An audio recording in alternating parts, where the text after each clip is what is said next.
Klasických luxusných Citroenov som vám na Volant TV priniesol už niekoľko, napríklad legendárne DS-ko alebo potom CX-ko, ale stále medzi nimi chýba porevolučný podnikateľský sen XM. No a toto želanie vám dnes splním vďaka spoločnosti Car Classic & Consulting, ktorá nám zapožičala tohto krásavca. Ten žiaľ Bohu nie je vrcholová V6 verzia, ale presne opačne, základná 2-litrová benzínová.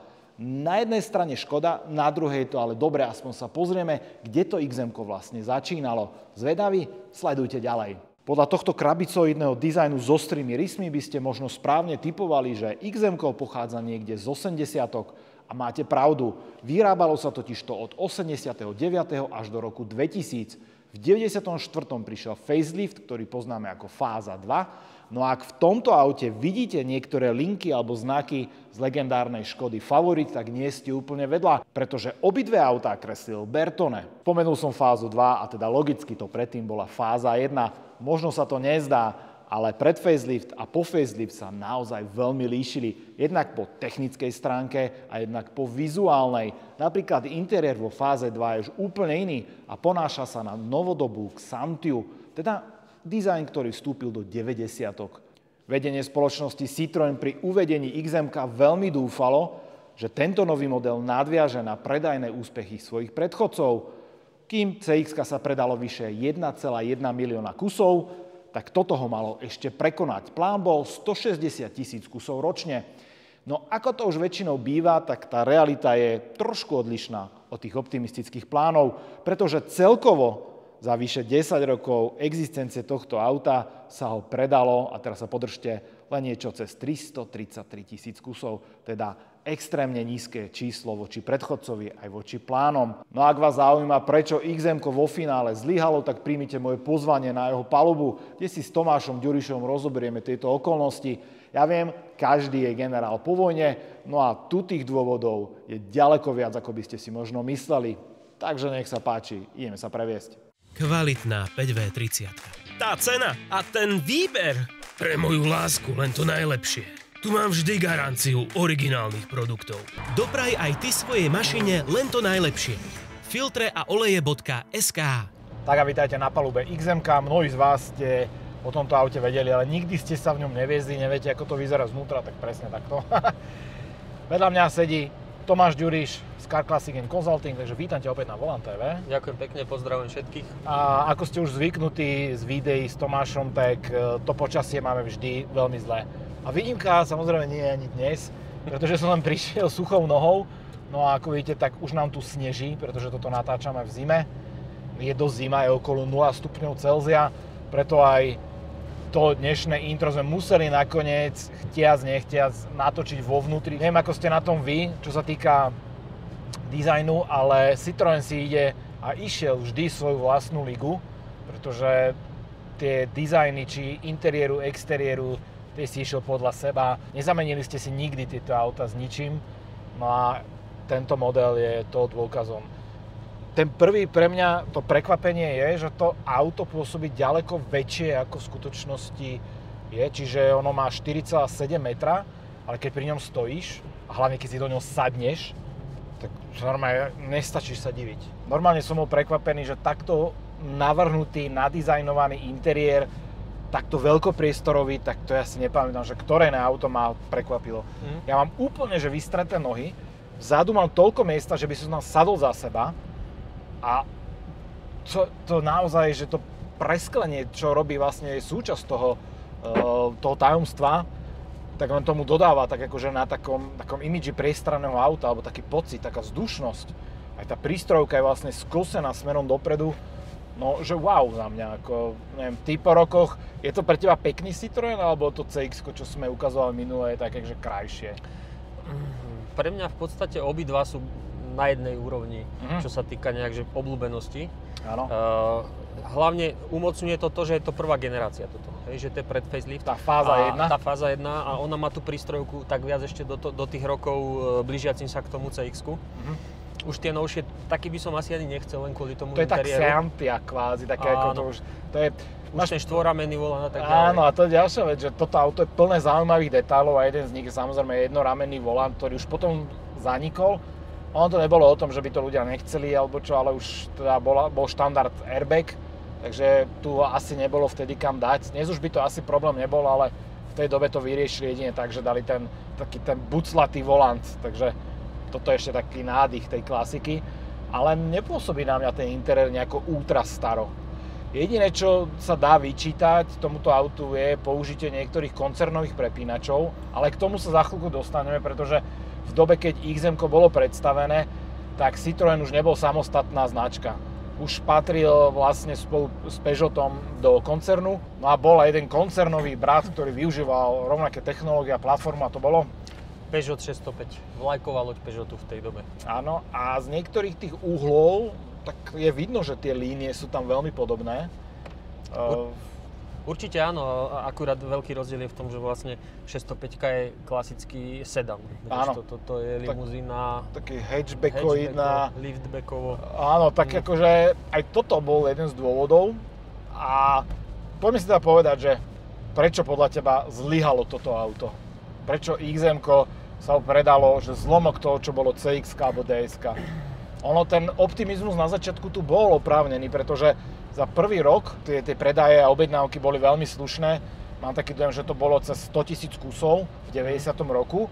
No ale potom to išlo, akože nie že z kopca, to išlo z útesu s týmto autom a nakoniec sa teda tá cifra zastavila na 333 000. Čo bolo hlboko pod tie plány. Už prichádzali do módy možno, že tie obliny v týchto rokoch, áno. Ja si myslím. A Design to bolo určite prvé. Design a toto auto v podstate dosť malo aj dosť dlhú životnosť, dosť dlho sa držalo pri živote, lebo nemalo nejakého ešte adekvátneho nástupcu. Áno. Takže v tom konci produkcie už podľa mňa to bolo relatívne zastaralé v porovnaní s tou konkurenciou. Určite áno. Čo sa týka toho prémiového segmentu, lebo toto auto mierilo vlastne na ten prémiový segment, hej, to bola limuzína a aj to vlastne si myslím, že sa podpísalo pod to, že ten dizajn jednoducho zostarol ako keby. Áno, to máš pravdu, lebo zober si, že toto sa vyrábalo od 8.9, v 9.4 prišiel facelift. Do roku 2000. Do roku 2000. Irónia osudu je, že ešte v 9.1 sa toto auto vyrábalo súbežne s CX-kom, keď neprišla verzia Break, XM-ka, ktorá teda bola kombík. Ale celkom príjemne ten dizajn tam bol ešte horší ako v tomto sedano liftbacku. A keď už hovoríme o tej konkurencii a tom dizajne, tak si zober, že od 96. už sa predávalo napríklad BMW 5 E39 a do toho, keď si sadneš, alebo keď to zbadáš vedľa tohto, tak to je ultramoderné auto. Toto naozaj, že ten dizajn môže byť zaujímavý, ale a to isté Mercedes, to isté Audi. Medzičasom skončili ďalší konkurenti. Jeden z dôvodov neúspechu teda bol dizajn. Citroën to držal chtiac nechtiac až do nového milénia, čo teda už bolo naozaj odvážne. Ďalšia vec, keď sa vám pozrieme na vlastnú stajňu, nové XM, keď bolo predstavené v 89., tak jeho základná cena tohto modelu, v ktorom sadíme, bola o 50% vyššia ako pri CX-ku. A teraz si ľudia povedali, že ty počúvaj ma, že o 50%, že to už je trošku veľa, ako keby bolo, že 10 alebo tak, ale nie o 50. To bolo strašne veľa, veľmi odvážne. Ďalší problém, ktorý tu nastal, a toto je vec, na ktorú si aj dnešné automobilky dávajú obrovský pozor a Mercedes o tom vie určite svoje z BMW, že keď si prišiel do showroomu Citroënu, tak si tam videl túto vlajkovú loď, nebodaj ešte s tou V6 v koži, no a vedľa toho si hneď zbadal 2 metre Citroën napríklad AX v úplne sociálnom pakete. A teraz si hovoril, že tak firma, ktorá vyrába úplne takéto bicykel, čo ale AX bolo skvelé auto, ale bolo to absolútne neadekvátne tomu statusu, tomu imidžu tej automobilky a hneď vedľa máš XM-ko. Tak teraz je to, že kto z koho, že pozdvihne to imidž AX na vyššiu úroveň, alebo to zhodí to XM-ko. No B je správne, ľudia začali vnímať to XM-ko ako nie prémiovú značku, alebo prémiový model, ale po revolúcii, a ty si mi sám to hovoril, že od tvojich známych to vieš, toto auto bol podnikateľský sen. Presne ako hovoríš, pamätníci z tých dôb vlastne, čo boli autičkári, čo mali bazári, čo vozili auta zo zahraničia, venovali sa týmto veciam, tak nejazdili na počudovanie na nejakých Mercedesoch prevažne, ale toto bolo také Peugeot 605 a Citroën XM to bol taký podnikateľský presne sen, mal taký imidž, hej, vlajkovej lode, v podstate takého niečoho úplne iného. A ja si myslím, že to bolo hlavne aj ten dizajn je veľmi avantgardný, hej. Áno, áno. A toto auto doslova vytrčalo z davu, Hej. To auto, keď sa objavilo niekde na ceste, tak to bolo niečo iné ako iné autá a tým pádom sa každý za tým obzrel pomaly, lebo to bolo fakt UFO alebo nejaké... To je taký klin. No, lebo ďalší konkurent, čo by sme ešte nespomenuli, tak Ford Scorpio. To tiež potom veľmi rýchlo skončilo. A ináč mimochodom, vnútorný priestor by som asi prirovnal práve ku Scorpiu, tak to na mňa pôsobí. Potom to bola Lancia Thema, čo tiež, žiaľ Bohu, nie z Lancii, vieme len vďaka tomu, že vyrába ešte ten maličký Y, ale Lancia Thema naozaj veľmi, veľmi zaujímavé auto v tých rokoch. A ďalší konkurent, napríklad Opel Omega, Audi 100 v tej dobe, potom sa premenovala v 90. rokoch na A6. Niektoré také exotiky, ako napríklad Toyota Camry, tak to v Európe vôbec, to sa predávalo veľmi málo. Saab 9000. Napríklad, áno, tiež platforma s Lanciou Themu a teda s Fiatom Croma spoločná. A samozrejme od Mercedesu to vtedy bola 124. A Renault 25? Presne tak, to bol taký domáci konkurent, ktorý tiež bol mimochodom dizajnovo veľmi podobný aj vnútri. Tiež také ostré hrany, ale toto sa mne naozaj páči. A sú tu také vychytávky, napríklad, že keď otvoríš tento kastlík, tak tu máš schovaté rádio, to bolo veľmi moderné, Lancia Thema to mala tiež. A tento obrovský megakastlík vpredu, otvoril si, dal si tam aj chladničku druhú, všetky tie vypínače. A to bola možno aj chyba, že ten Citroën sa aj v tomto snažili svoju cestu, aj tie vypínače pôsobili veľmi divne na niektorých ľudí. No a teda, čo som už spomínal, tak tie tlačítka, tak tie zobral niekde z odpadkového koša vo svojej továrni a to, čo si našiel v AX-ku, si našiel aj tu.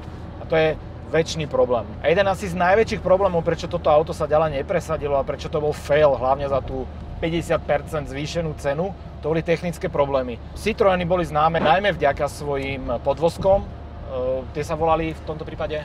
Čiže prvá fáza bola hydropneumatik, tak ako je UCX-ka. Áno, čiže technológia prevzatá. Potom prešli na ten Hydroactiv a Hydroactiv 2. To už bol úplne ten top vrchol, kde aj cez počítač, cez rôzne riadiačky to bolo všetko poprepájané s riadením, s brzdami, dokonca aj plynový pedál bol s tým spojený, takže to bolo veľmi náročné. Ale čo sa týka tých technických, elektrických rôznych problémov, tak oni boli odstranené. To bolo v prvých rokoch produkcie, hlavne u týchto modelov, čo ako aj tento, hej, prvomodel z tých 90. rokov. Ale to bol ten problém, že bolo to hneď na začiatku, za zvýšenú cenu. Samozrejme. A ďalšia vec a posledný klinec do rakvy tohto auta, tak to bola všeobecná ekonomická recesia na začiatku 90. rokov. Napríklad predaj prémiového segmentu, ktorý mimochodom v Európe vtedy tvoril vyše 14% všetkých týchto konkurentov, ktorých som vymenoval, tak tí tvorili 14% trhu, čo je absolútne že nemysliteľné, tak sa prepadol o polovicu. A zrazu všetky plány, ktoré si tí manažéri zo Citroënu tak stanovili v tom 89., tak tie mohli takto vysypať z okna, lebo to bolo absolútne nereálne. Ten plán bol 160 000 kusov ročne, čo keď akože hrubou matematikou vyrátaš, tak je to vyše 400 aut denne, že by predali a vyrobili. A to bolo nedosiahnuteľné číslo. No a od toho 91. tie predaje išli naozaj strmo, voľným pádom dolu. A všetky to gro tých predajov, ktoré sa urobili z tých 333 000, sa urobili v prvých 2-3 rokoch. A potom to išlo a naozaj od 9 k 5 a toto už bol absolútny okraj segmentu. Kto chcel prémiu, tak naozaj išiel inde. A ako som spomínal, E39 legendárna, keď prišla v 96. a stála podľovné peniaze, alebo možno o maličko viac, tak to už len tie jazdné vlastnosti, už len tá kvalita vypracovania, tie technológie, ktoré tam mali v tej dobe. Ale keď hovoríme o technológiách, tak v 98. bol taký zúfalý pokus Citroënu. Priniesol jednu špeciálnu edíciu, neviem, či ju poznáš? Multimedia. Áno, presne Multimedia, tak. Hej. A priniesol veci, ktoré si Citroën myslel, že sú úplne zaujímavé pre daný segment. Pre daných... Futuristické v tej dobe. Áno, futuristické. Donesli veci ako napríklad veľkú farebnú dotykovú obrazovku, GPS navigáciu, telefón prinieslo. Ale... Myslím, že obrazovka aj vzadu bola. Aj vzadu a bola tam nejaká bezdrôtová klávesnica a takto. A naozaj aj dokonca, že vraj mobilný internet, čo v tej dobe muselo byť niečo naozaj futuristické. Ale na druhú stranu väčšinu vecí, ktoré sme vymenovali, GPS-ko, dotyková farebná obrazovka, veľká, mobilný telefón, tak toto už Toyota priniesla aj v Soarerovi v 91. ako jedný z prvých a teraz Citroën to takmer dekádu neskôr to priniesol akože čo máme. No ale bolo to veľmi neskoro, pretože už zostávali len 2 roky života tomuto skvelému autu. To boli možno už také pokusy, také áno, že o záchranu ešte s niečím prísť. Ale aj tak teraz, keď nad tým rozmýšľam, čo sme sa bavili, prečo nemalo až taký predajný úspech to auto. Ja si myslím hlavne kvôli tomu tvaru. Že v podstate všetky vlajkové lode s výnimkou Scorpia boli v podstate sedany. Aj keď nakoniec Scorpio tiež robili sedany. Aj druhá generácia. Čiže ľudia, čo si kúpili, už chceli nejakú tú limuzínu, tak myslím si, že skôr siahli potom sedane, lebo ten bol vždycky taký kvázi reprezentatívnejší, honosnejší. Aj keď zase nemôžeme toto podceňovať, lebo na tomto aute sa vozil francúzsky prezident Jacques Chirac. Mal ho nutne upravené, samozrejme. A akože mali ho štátnici francúzske rôzne. Áno. Úrady vládne a tak ďalej, takže to auto malo svoju reputáciu. Akože určite áno. A dokonca, keď si spomenul tú limuzínu, ja som čítal citát jedného francúzskeho politika, naozaj na zastrate, neviem, kto to povedal, ale hovoril, že nechce takýto hatchback kvôli tomu, že keď sedí vzadu, aby mu nefúkalo za krk, alebo nepadala voda. No ale toto Citroën veľmi šalamúnsky vyriešil v XM-ku a to? No, a to 13. oknom. Čiže keby to nebolo dosť okien, mimochodom poznáte auto, ktoré má viacej okien, tu ich je že 12 dokola a to 13. sa kde nachádzalo? To 13. sa nachádzalo po otvorení vlastne toho závaza toho 12. toho 12. to batožinového priestoru, tak bolo vlastne nad tým platom. Áno. A slúžilo na to, aby nefúkalo na krk vlastne tým ľuďom, ktorí sedeli vzadu. Takže nebolo 12 dosť, tak dáme ešte 13. Tak. A keď sme pri tom, tak akože poznáme auto, ktoré má ešte 12 okien. Ja som to minule rátal. Áno. A to je Daewoo Espero.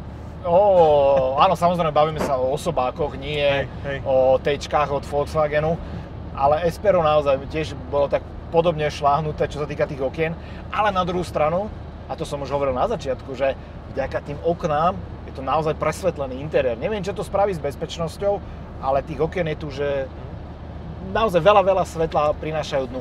Je to naozaj príjemné vozenie, ako mám možnosť jazdiť vo veľa týchto starých autách, rôznych, aj CX-ko, ale toto má osobitú atmosféru.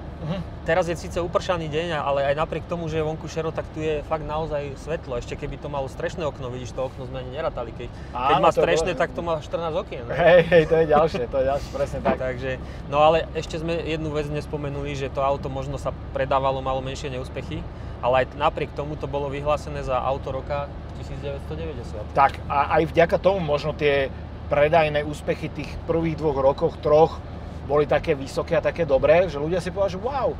Lenže potom presne konkurencia inovovala, boli tu tie problémy, recesia, tá cena a keď to dáme všetko dokopy, tak zistíme, že toto auto nemalo veľkú šancu na úspech, čo je škoda, lebo mne sa vždy páčili trošku extravagantné, avantgardné auta. Toto je presne definícia XM-ka. Aj to, že nesprší, je na jednej strane úplne že zlé, lebo nedáme vám také pekné zábery, žiaľ Bohu. Skúšali sme pri Chateau Belany, ale fakt, že pršalo alebo lialo, neskôr aj snežilo. Ale na druhej strane nám to dovolí zistiť alebo otestovať jednu vlastnosť, v ktorej zlyhávajú moderné autá, hlavne elektromobily. A to je izolácia od podvozku v takomto počasí v daždi. Väčšina elektromobil to má príšerne vyriešené, ale tu sa mi to zdá naozaj veľmi dobre spravené. Plus ten komfort od podvozku. Jediné, čo počujeme, tuto nejaký aerodynamický hluk, ale to môžu byť aj popraskané gumičky po tých rokoch. Samozrejme, už to má svoj vek, aj napriek tomu, že auto nebolo nikdy rozoberané pôvodné, ale už to nedolieha možno, že ale... To je pochopiteľné, ale komfortné, naozaj porovnateľné s tými dnešnými. No a potom vrcholom sú samozrejme už len tie gauče, na ktorých sedíme. Tie sú veľmi zaujímavé, veľmi pohodlné a doslova sú to také, že veľmi príjemné, z toho sa nechce ani vysadnúť človeku. Dôležité je, že vlastne toto povedať, že toto je úplne najzákladnejší model, najzákladnejšia verzia, hej. Keby sme to mali naložené v tej V6, čo sa týka výbavy, ona mala dokonca ešte elektricky ovládanú lakťovú opierku, dvíhanie lakťovej opierky. Lebo tu je taká, že si musíš ľahnúť na ňu. Hej. Elektrické sedadlá, vyhrievané sedadlá, hej, klimatizáciu, pekné drevené obklady, hej. Tie drevené obklady oni robili už vtedy v takom polomate, čo v podstate iné prémiové značky prišli okolo roku 2013, si pamätám, že Mercedes prišiel s takými tými... Áno, dovtedy mal také lesklé psie, tieto nebudem hovoriť čo. A ďalšia vec, že mal v serve niečo na volante, tá V6. V6 mala dyravy, v podstate dyravy sme spomínali minule pri tom CX-ku, to je návrat toho volantu späť do tej polohy, čo uľahčovalo aj pri parkovaní, aj pri pomalšej jazde a v podstate bolo to veľmi zaujímavé technické riešenie. K tomu volantu by som ešte povedal, tým, že je jednoramenný, eliminovali s tým zatienenie prístrojov a budíkov. Lebo ty za normálnej bežnej jazdy, keď ideš, ja neviem, aj do serpentín, nikdy sa nedostaneš s touto plochou vlastne do zorného pola tých budíkov. To je niečo, o čom by dnešný Peugeot len mohol snívať. Akože má to niečo do seba. A ďalšia vec, že toto bol vlastne prvý Citroën, kde ste našli LCD display, teda respektíve v tých vyšších výbavách. Tuto vľavo my máme len také autičko, ale tam bol celý taký displej, ktorý vám vypísal, že čo tomu je. Neviem, či to išlo až do takých extrémov, ako práve u Renaultu 25, že ti to aj hovorilo. To som si není istý. Hovoriť, to neviem o tom, že by to hovorilo. Nemám tú vedomosť. Toto je v podstate len taký ako primitívny palubný počítač, ukazuje smerovky, svetlák, dvere, keď sú otvorené a takéto veci. Taliani to mávali tiež strašne radi v tých únkách a v týchto autách. Ja ako majiteľ som toho rád, hlavne keď tam začalo svietiť kadečo, asi tak nevedel, či naozaj, alebo len to blbne. Základ je ako u každého Citroënu veľká stopka. To vlastne, toto keď zasvieti, tak treba jednoducho zastaviť, skontrolovať si veci, lebo to sleduje hydrauliku, tak ako sme minulé u CX-ka sa bavili. Ako náhle zhasne motor, prestanú fungovať brzdy, čiže je to spojené. Áno, čiže zase ručná brzda je preto aj v podstate nožná na ľavej strane, ako aj u Mercedesov, s tým, že ja som už prišiel na to, prečo tu je vlastne aj to zaisťovanie tej brzdy. Áno, povedz. Že vlastne keby ti zhasol motor, už som to v praxi vyskúšal, sa mi pokazilo palivové čerpadlo, keď toto auto dlhšie stálo, tak som to potreboval rozchodiť a jednoducho, keď si to nedáš do toho zaistenia, tak si krásne vieš dobrzdovať ľavou nohou, že náhodou, keď ti to za jazdy vypne.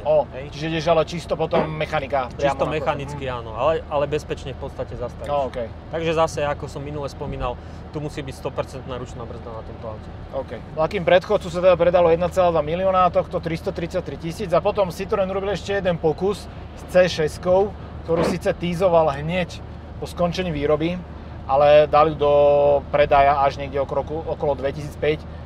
No a tej sa predalo, že teraz poviem, že ani nie desatina z tohto. Takže to bol naozaj že obchodný fail, i keď za mňa tá C6 to je budúca klasika a mne sa to auto fakt páči. To už nie, že je to budúca klasika, ale už sa odrazilo ešte to auto ani ročníkovo sa nejak neblíži extra. Úplne že youngtimeru, ale už teraz sa odrazilo a jednoducho ceny tých aut už sa to považuje za zberateľské auto. Áno. No dobre, a ešte jedna vec k tomu dizajnu, takže hovorili sme, že to nakreslil Bertone. Nakreslil to Bertone, ale v podstate ten prvotný návrh ešte tú skicu robil Marcello Gandini. Čo sme sa bavili o Bertonem, tak ono toto auto, dokonca som nedávno videl v jednom časopise, bolo porovnávané tými líniami a tými odtrhovými rôznymi hranami so Škodou Favorit. Že jednoducho je ich tam veľmi veľa, Bertoneho spoločné čerty tam vidno. Aj v interiéri dokonca, je to také, že niečo tu vieš, taký nejaký ten spoločný, pár spoločných prvkov. Určite áno, no. Ale tak samozrejme sú to diametrálne rozdielne autá. To je práve to, že keď toto vyšlo a sa prvýkrát mohlo k nám dostať ako povedzme jazdenka začiatkom 90. rokov, tak ešte Felicia ani neexistoval, bol faceliftovaný Favorit, takže toto muselo byť ako vesmírna loď, keď si to niekto doniesol. No určite to bolo a je to taká možno náhoda, alebo možno jednoducho ja tie Citroeny nejak tak mám obľúbe. Som si všimol ináč. Hej, no. Keď som bol s mamou vlastne ešte ako tínedžer, ma zobrala do Paríža a sme boli v nejakom obchodnom dome a tam bolo vystavené na takej podeste to auto a boli tam prospekty, aj taký ostýchavý chlapec z východného bloku, strašne som ten prospekt chcel, zobral som si ho. Dodnes ho mám, škoda, že som ho teraz nezobral ukázať, ale jednoducho proste sa mi to tak nejak splnilo. Zosuchaný, normálne vydratý je ten prospekt, čo som ho vydral, čo som si ho furt do kolečka pozeral. Takže to sú také zážitky, hej, že viem, čo to bolo doslova sci-fi vtedy. Hej, čiže tebe sa to spája s tým detstvom, toto konkrétne auto. No. A ďalší taký problém, ďalší taký dôvod mi teraz napadol, že prečo to XM-ko bolo také neúspešné. Ten slogan, ktorý tu bol, aj tu je vzadu napísaný, je to vlastne nová kultúra cestovania vo vyššej triede. A naozaj Citroën stále lípol na tých jazdných vlastnostiach, respektíve na tom komforte. Lenže postupne všetci aj tí prémioví výrobcovia v tejto triede začali ísť takým tým športovejším nádychom tých aut. Typicky práve to BMW je to krásnym príkladom, kým E12 stará bola presne niečo takéto ako pohodlné, komfortné auto, tak E28, E34 alebo E39 už boli také čistokrvné športové limuzíny a to boli presne ich DNA, presne na tom postavený ten imič, ku ktorému sa snažili ostatní priblížiť. Ale Citroën si opäť išiel to svoje a možno aj toto závažilo u tých zákazníkov, že my už nechceme vlastne taký kočár húpavý, my už chceme niečo také tuhé, také športovo ladené, orientované. No a dnes už v podstate Citroën nevyrába ani tento podvozok, už je niekde v časopriestore sa stratil. No. Pritom je to možno aj celkom také, možno bolo to mylné, lebo ten slogan presne ako vraví, že mohol ľudí zmiasť. Tento podvozok je neskutočne prispôsobivý a keď si ho dáš do režimu šport, tak to auto sedí do zakruty ako pribité. Naozaj, že... Ja mám možnosť jazdiť naozaj rôzne autá, ale nedávno som išiel na ňom cez serpentíny a to má len klasickú hydrauliku, nemá to hydroaktív. Ja som si to užíval plnými duškami. To auto stvrdne, stuhne, prilepí sa k ceste. Budeš mať možnosť vyskúšať. Citeľný rozdiel naozaj. No. Akurát ešte dôležité, že týmto modelom vlastne oni nepokračovali v tých svojich ako keby silných verziách GTI, hej? Že sa to neukázalo v nejakom prevedení GTI. Áno. A vlastne vlajková loď a najsilnejšie to bolo tá V6 24 ventilová, hej? No, i keď na druhú stranu treba povedať, že tá V6 tak to bol poriadne archaický motor, ktorý zložili z regálu, naozaj už zaprášeného, pavučinami zaneseného.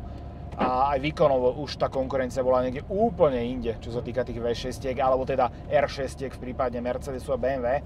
A ešte mi napadlo také ďalšie porovnanie, že existuje aj také promo video XM-ka z tej doby a tam práve Citroën ukazuje na takých serpentínach klukatých, ako toto auto prejde krásne pribité a zrovna 124 za ním tam brúsi späťáky o zem.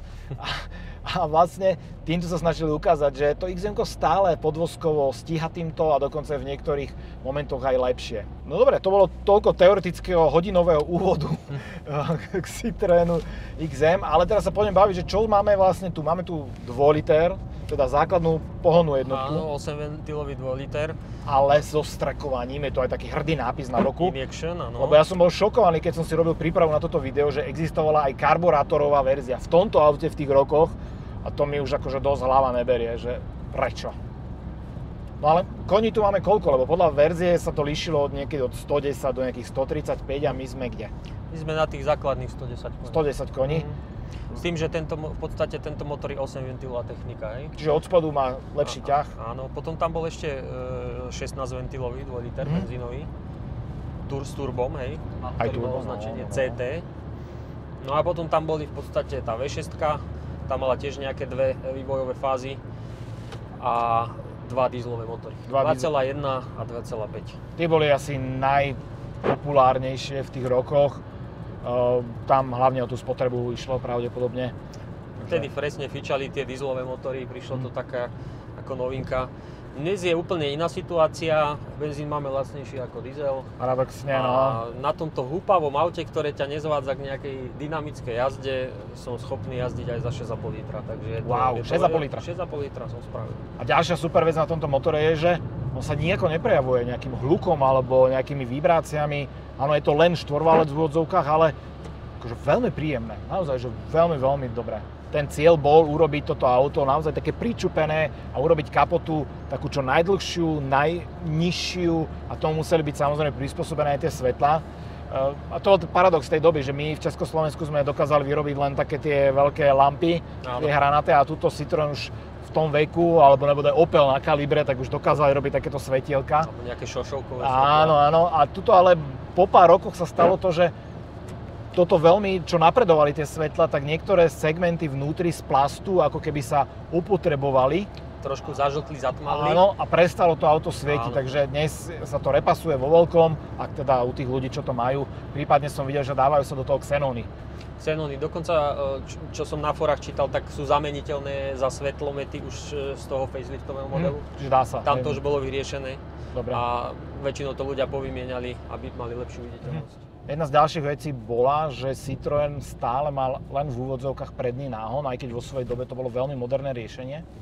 Ale konkurencia už dokázala teda ísť nielen tým zadným náhonom, alebo teda ostať pri zadnom náhone, ale dokázala ponúkať už aj 4x4. I keď zrovna to spomínané BMW 39 to nemalo nikdy štvorkolku, ale Mercedes a Audi hlavne, čo si postavilo na štvorkolke Image, to ponúkalo. Ale Citroën stále len ten predný náhon. Začali sme spomínať niektoré tie detaily, tak ešte dopoviem ďalšie. Napríklad je zaujímavé, že pre zadných pasažierov, ktorí tam majú mega miesta, je aj ventilácia urobená zaujímavo, tá ide vlastne z bečkového stĺpika priamo na nich. Väčšinou toto dnes už nemá takmer nikto, ak sa nebavíme o vanoch, ale v osobákoch nie. Ďalšia vec, mali lampičku na čítanie, to je veľmi milý detail. No a zvonku, keď si pozriete, tak je tam taký hrb, taký skok. A čítal som niekde taký rozhovor s tým dizajnerom, alebo s tým človekom, ktorý bol za to zodpovedný a hovoril, že čo sa týka aerodynamiky, to nemá absolútne nič s ňou spoločné, ani to nekazí, ani to nezlepšuje, ale urobili to práve kvôli tomu, aby ten dizajn bol dynamickejší. To znamená, že čisto vizuálna vec, ale veľmi pekná, veľmi príjemná, mne sa to páči a je to naozaj taký prvok toho auta, podľa ktorého si ho zapamätáš. To iné. Špecifické disky sú na ňom, hej, také tiež doslova futuristické. Áno, a to je ďalšia vec, že po facelifte Citroën ako keby upustil od týchto futuristických krytov kolies alebo diskov, akokoľvek to nazveme, a už išiel tým takým tým mainstreamom. Ale tu ešte presne ako na CX-ku, aj tuto v prvom XM-ku jednoducho dával tú avantgardu, tú originalitu tomu autu práve vďaka tým diskom. Čo opäť taký milý detail a dnes už je to také všetko na jedno kopyto. Dnes už aj tie disky sú, dá sa povedať, nezohnateľná vec, rarita, nezaplatiteľná, hej, takže svojím spôsobom zberateľsky to je veľmi, veľmi atraktívne auto. No a my sme si už vymenili klasické miesta a mne ten prvý posed naozaj, že toto je veľké auto a umocňuje to práve ten dizajn, ktorý sa tak akože odbieha od teba, tá prístrojovka hore. Možno to aj klame trošku telom, ale fakt, že veľké auto znútra, plus tá sedačka. Trošku je nezvyk to, že tie okná sú povedzme, že delené tou lištou v strede, ale nezasahuje ti to do späťaku, čo je rozumne urobené. No a obrovský nezvyk je samozrejme ten volant jednoramenný. Je to také, že krútiš a vlastne nič ti tam nezavádza, nič ti tam nebehá. Je to také, no, zaujímavé, keby niekto dnes vyrobil aj s airbagom takýto volant, že či by to vôbec bolo priechodné. No on je veľmi príjemné, však si všimne, že on tak prúži ten volant. Hej. Keď ho aj držíš, on je ako keby bol tlumený, že jednoducho veľmi príjemne ani to neprenáša nejaké nárazy alebo rázy do volantu, ako to cítiš mnohokrát v aute. A tie páky, tak to tiež zase opäť svojský štýl Citroënu. No, dobre. Tak, máme dobre nastavené. Svieti mi tu ručná, tu teda dám takto. Áno. Teda nožno-ručná, tak by som to povedal. A jedna nevýhoda takéhoto vykrojeného volantu je tá, že vlastne ty keď ho otočíš, tak ty vizuálne nevidíš až celkom, že ako ho máš natočený. To je, vieš, v závode, ako si ešte sem dávajú ten pásik, aby si vedel hneď. A aspoň v bežnom aute to máš taký nejaký tvár, že vieš to nejak tak posúdiť vizuálne, tak periférne. Ale tu to nevieš podľa ničoho, jedine podľa tohto. Takže trošku mi to tam chýba, ale to je asi sila zvyku. Ináč, počkaj, teraz som dal 3 a musím povedať, že až šokujúco presná prevodovka. To čo je? Takže dobré. Vo francúzske auta majú taký svojský štýl a hlavne takéto staršie, tak a toto je perfektné. A ja som sa trošku bál pred týmto, že ako bude chodiť ten základný 2 liter, 110 koňový, lebo predsa 110 koní už aj v tej dobe to bol skôr výkon pre 1.6 než pre 2 litre, ale zatiaľ akože nemám ten pocit, že to nevládalo. Je ten motor veľmi pružný, aj od spodu ťahá pekne. To je pravda. Ja som tiež bol prekvapený najprv, však v podstate pri takýchto zberateľských autách si človek nemá možnosť nejak extra vyberať, keď sa niečo naskytne. Tak berá, no. Možno som bol aj z začiatku taký smutný, že nemám ten 6-valec, ale teraz by som ho nevymenil. Ja na ňom teraz jazdím už asi aj možno 2-3 mesiace ako daily. No to máš, aj dlhé trasy jednoducho a úplne dostačujúci motor. Fakt. Hej. Ide pekne aj od spodu. Teraz máme po 2000 otáčok a pridám jemne. Wow! Toto je prekvapenie, lebo čítal som kadejaké tie dobové recenzie a tam teda hovorili, že ten 2 liter nič moc, ale veľmi príjemná, taká úplne, že nechcem povedať, že dynamika, ale elasticita. Presne. A ďalšia plus vec, tak to je ten podvozok. On je akože taký svojský, plavný, ale aj tieto zalatané cesty slovenské krásne to žehli. Môže byť, tak teraz Citroën XM u mňa úplne, že stúpol. Normálne to poviem takto. Ale lepšie sa mi jazdí v CX-ku v tomto. A veľmi zaujímavý môže byť ten 2 liter turbobenzín. Teraz tá akcelerácia. Samozrejme, on to už v tých vyšších otáčkach troška umiera, už mu dochádza dých, ale... Ale od spodu to pekne ide. 1, 2, 3, 4, 90 a už ideme. Výborne. Dáme 5. No a čím viacej sa na tomto aute vozím, tak tým sa trápim jednou otázkou, že prečo sa vlastne súčasný Citroën tak veľmi chce dištancovať od týchto aut, ako je XM-ko. Ono je skvelé aj po rokoch. Naozaj nerozumiem tomu. A vtedy bol ešte Citroën XM braný ako plnohodnotný konkurent nemeckej prémii. Dnes to už samozrejme tak nie je a práve preto Citroën vytvoril, alebo teda oživil značku DS a práve pri tom DS-ku mi to príde tak, že sa chce strašne dištancovať od toho, aby ľudia náhodou nepovedali, že DS-ko, veď to je len taký akože vyčančaný Citroën a úplne ako keby chcel zabudnúť na to, že čo vyrábal predtým. DS-ko, CX-ko, XM-ko, všetko skvelé auta, naozaj skvelé, tak povedzte mi, prečo tomu tak je. Ak by som mal XM-ko zhodnotiť len 2 slovami, tak by to bola extravagancia a komfort. Myslím si, že toto vystihuje tento model úplne dokonale. Nebolo to auto pre každého, ale na druhú stranu vôbec sa nestratilo v porovnaní s priamou konkurenciou. No škoda, dúfam, že krízoví manažeri a tí manažeri, ktorí rozhodujú o autách, si zoberú príklad aj z tohto XM-ka. No a ja dúfam, že sa vám video dnešné páčilo a ďakujem veľmi pekne, že ste si ho pozreli. Ďakujem aj tebe za ďalšiu návštevu a za zapožičanie tohto krásavca. Splnil sa mi opäť taký ďalší detský sen, pretože ako malé dieťa som sa vozil v rôznych XM-kách, ale tá spomienka veľmi vybedla po čase a dnes teda prvýkrát v živote šoferujem XM-ko. Takže tebe ďakujem veľmi pekne a samozrejme nezabudnite sledovať Car Classic & Consulting aj na Instagrame, kde dáva takéto youngtimery a občas sú niektoré aj na predaj, ale toto asi nie je na predaj momentálne. Toto nie, toto som si tak obľúbil, že bude z neho daily.